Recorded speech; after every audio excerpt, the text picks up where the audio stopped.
Hi, I'm Nathan, and welcome to my page. For those of you who don't know me like my friends and family members, which are the ones most likely to click on this video, I'll start by introducing myself. I'm a Norwegian-born Brazilian, which means nothing, really.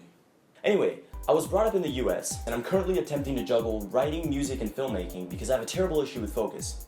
So in this page, you'll see a bit of those three things, and maybe some other stuff. If I have enough time, because if I can't focus on these three things, anyway.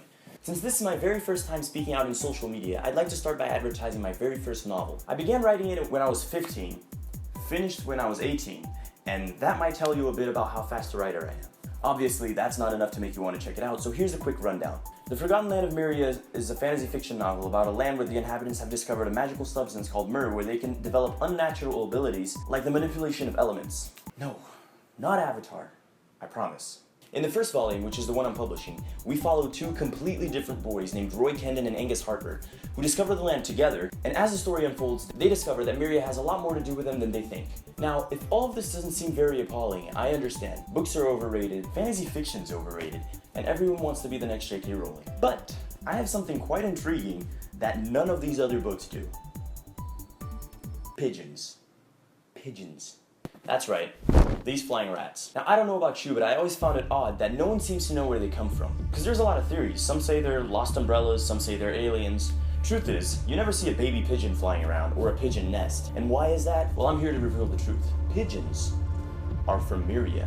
In fact, they're the only beings that can transit between Myria and the common land, which is the rest of the world, where we are. And that's why we only see grown pigeons. Now, this may seem a bit misleading at first, but who are you gonna listen to? Pigeons? Or mainstream media? Think about it. Why are there so many pigeons wandering around everywhere? That's because they're trying to tell us something. And you're kicking them away. Well, since you won't listen to pigeons, I've written this entire book to illustrate a bit of what goes down in the Forgotten World. And believe me, there's a lot more to it than pigeons. Now, if you've watched this video this far, at least a part of you is intrigued to find out what goes on in the Forgotten Land of Myria. Am I right? I've made this easy for you. In the description of this video, there's a link to my page on Wattpad where you'll be able to read an excerpt of this novel for free. And you can like the page, keep yourself updated, because in a few weeks, like I said, I'll be officially publishing it on Amazon. So you can click on the link and like the page. What if you decide not to read the story? Don't worry, the pigeons will remind you. The next time you see a pigeon, you'll be reminded of that weird video of a kid talking about how they come from a magical land that only two other boys from the common land have discovered.